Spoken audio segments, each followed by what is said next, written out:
Breaking news po mga kababayan, nagka-arestohan na. Broadcaster na si Jason Sa. Binitbit ng mga pulis or NBI. Ito po mga kababayan dahil daw po sa cyber libel.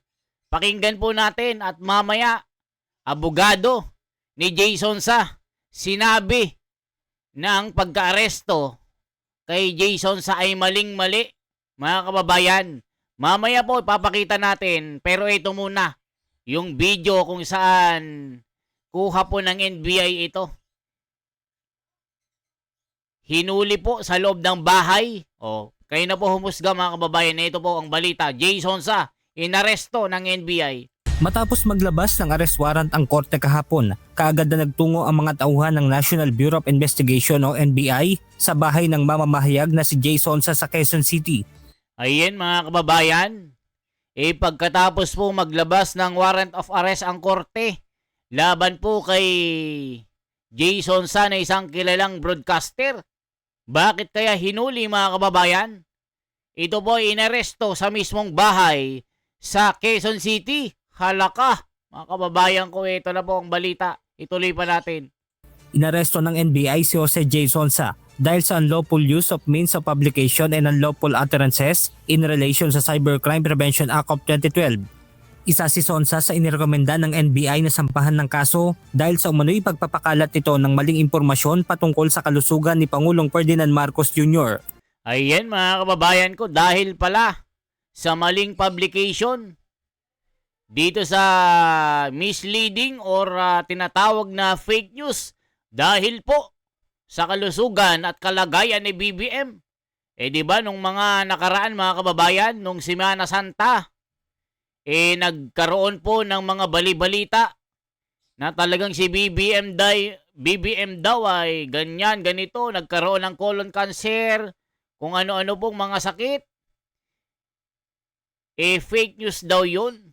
Kaya itong si Jason Sa, isa po sa mga kritiko ng pamilya Marcos, lalong-lalo na kay BBM, hinuli sa bahay dahil daw po sa cyber libel.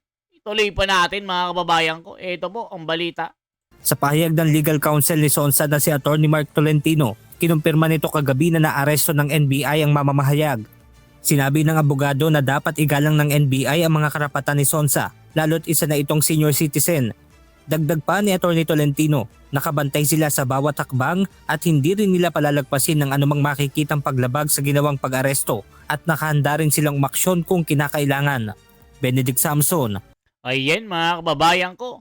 Ngayon po pakinggan po natin ang reaksyon at birada ng abogado ni Jason Sa. Ito po, si Atty. Mark Tolentino, legal counsel ni Jason Sa. Ang sabi po dito, warrant of arrest versus Jason Sa, mali. Kaso dapat ma-dismiss ayon kay Atty. Tolentino. Nako mga kababayan, nagkakagulo na. Nagkakaarestohan na. Pero yung mga totoong mga kriminal, mga buwaya, na sangkot sa pagnanakaw ng trilyones na kaban ng pera ng bayan, ay nananatiling maliligaya. Tambak ang maleta sa bahay. Kumakain po ng masasarap. Naka-aircon.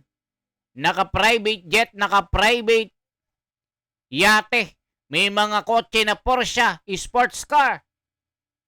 At ang kanilang mga anak ay mga nepo babies na lima-lima ang sasakyan na mga mamamahaling sasakyan. Pero dito sa mga nagsasabi ng mga balita, ito po ang inuhuli ngayon mga kababayan ko. Sabi nga ng mga kritisismo, nasaan ang hustisya? Senior citizen na si Jason Sa. Sabi ng abogado, kailangan hindi maabuso ang karapatan ni Jason Sa dahil matanda na ito. Parang Tatay Digong lang din mga kababayan na pinagkaitan ng mga karapatan. Yung Bill of Rights niya, no person shall be deprived of life, liberty, or property without the due process of law. Nor shall be denied the equal protection of the laws. Yan po sinasabi ng batas. Tuloy natin ito. Sir, anong update kay Manong Jason Sa? Nandito kami ngayon sa NBI. So, of course, yung standard operating procedure dito, yung medical siya, yung mga may picture sa NBI. And nandito siya ngayon. Then after here sa Pasay, ilipat siya sa NBI Detention Center doon sa sa Muntinlupa. Opo. Considering, sir, yung edad ni Manong Jay, isa rin po ba yan sa inyo pong ginigit dyan sa NBI? Yes, we are requesting na sana bigyan ng konsiderasyon kasi first senior citizen na si Mr. J. Sonsa and naisakit pa. Tapos yung mali yung inisyo ng court na warrant of arrest.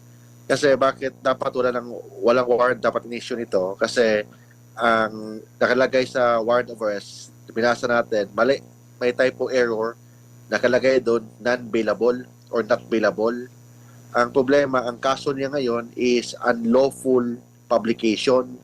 Unlawful publication, ang penalty is only up to 6 months to 6 years. So, ibig sabihin, hindi naman to heinous crime na punishable by reclusion perpetua or higher. So, this is a bailable offense. In fact, hindi na kailangan ang bail nito. But maybe ang court nagkamali. Ito namang NBI, nabasa nila na may warrant of arrest ang court, atat sila na arestuhin. So, of course, trabaho lang naman nila yan. But we will do all the legal remedies available as soon as possible. Opo. Considering na holiday bukas, Attorney Mark, yung kliyente po ninyo mukhang talagang mananatili muna dyan po sa facility. Magbakasyon muna dito sa hotel ng NBI. Yun talaga ang nangyari. So sabi ko nga sa NBI na, sige, mag-alaga kayo ng matanda. Opo. At ano nga yung, sir, pinag-ugatan ng kaso na ito? At di ba, meron tayong tinatawag na freedom of speech. Pasok po ba yon sa depensa ninyo, sir? Ang kaso na, ang base nito, yung allegedly, yung pag-publish ng medical records ng ni Presidente Bongbong Marcos. So, yun talaga ang punot dulo dyan. But ang issue dito, bakit sa Pasay final? So, based on my research, na-file dito sa Pasay, kasi ang main office ng NBI, Pasay City. But the offended party, allegedly, the offended party in this case is the President of the Philippines. Hindi naman taga-Pasay si Bongbong Marcos. Kung hindi, yung kanyang opisina sa Malacanang, Manila. So, dapat mali na final. But unfortunately, kung tingnan mo yung record ng kaso ni Jason Sa, wala namang under oath or any statement from the President na nagreklamo siya, being the offended party. Attorney, may gabi si Admar po ito. Meron Ay, bang Admar, patakaran may gabi. kung pwede or hindi ang paghuli or pagsiserve ng warrant of arrest sa gabi? Ay, yun nga, basta under the rules, ang warrant of arrest can be served at any time of the day or night. Hindi naman ito search warrant na morning lang hanggang hapon. But ang warrant of arrest, it can be served at any time of the day or night. So, dapat nga baguhin na ito na batas kasi pwede ito maabuso. But if you read kasi, ang warrant of arrest ni Jason Sa, parang mali talaga. So, bakit mali? First, nakalagay doon, not bailable. So, pag you say not bailable, hindi pwede i-bail. O, nakadilaw yan, nakita nyo, not bailable. Ayan mga kababayan, bakit hindi bailable po ito? Hindi naman daw heinous crime. Grabe isang senior citizen na.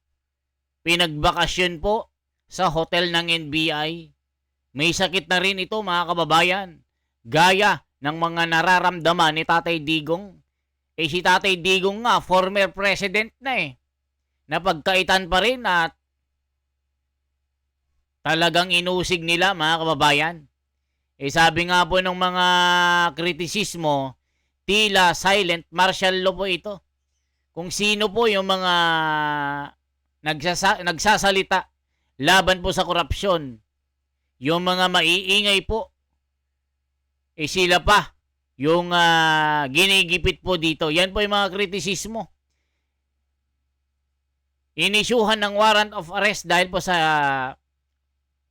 fake news daw laban kay BBM. Nako, mga kababayan ko, maling-mali daw ito. Dahil non-bailable, ayan o. Bakit not bailable? Eh sabi ni Matibag po, mga kababayan, no. NBI Director Matibag, kinumpirmang not bailable. Bakit kaya ang kaso na nakasaad sa warrant of arrest si Jason sa bakit kaya non-bailable? From my point of view, as a lawyer, kailangan na may mga krimen na hindi bailable at may mga krimen dapat bailable. Liliwanagin natin yan sa korte. Bakit mga kababayan? Ba't non-bailable po siya? Hindi naman siya heinous crime. Naku, mga kababayan ko, yan ang mga sinasabi ng tao dito. God is with you, Sir Jason sa laban lang po. Di magwawagi ang kasamaan sa kabutihan. Walang hiya talaga gobyernong ito. Sabi ni Raci Peña. Ayan na, doble ingat taong bayan. Umpisa na ang mga sindikato naghahasik ng lagim. Naku po, mga kababayan, viral po ito. Tuloy pa natin. But ang kaso is unlawful publication. It's a very simple case na ang may jurisdiction dapat nito ang MTC lang, naging RTC because there's cybercrime involved. But still, this is a bailable offense. Or kung hindi man bailable, a bail is not required in this case. So, baka nagkamali ang court, then ito namang NBI, atat na atat, ang ginagawa ng NBI is sinunod lang nila ang order ng court. But we will do our best na ma-release si Jason as soon as possible. Monday has helped us be much more effective and efficient. Maxis Group started out as a Ayan mga kababayan ko, as soon as possible daw, ilalabas si Jason sa. Mukhang nagkamali po ang korte dito. Naku mga kababayan ko, ba't naging non-bailable? Grabe talaga. Holiday bukas, wala din pong patakaran na pwedeng magpiyansa if ever man na ma-question ito. We will try our best na maghanap ng kung pwede magpiyansa as soon as possible. But because na jurisdiction is ng kaso nito, ang may hawak ng kaso nito is Pasay, sarado ang Pasay City Hall bukas, sarado ang mga courts bukas. So, sa tingin ko, maka-bail kami or we will request the court to issue an order of the immediate release of Jason sa as soon as possible. So we will do the request to the court Monday as soon as, but kung may available tomorrow or kahit weekend, we will do. Basta lang ma-release si Jason sa as soon as possible. Opo.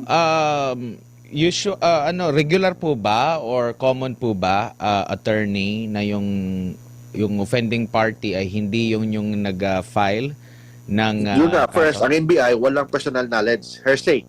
Lahat ng statement na sinasabi nila, hindi personal knowledge nila. The NBI, they can investigate, but still, dapat may witness, may complainant. In this case, walang complainant.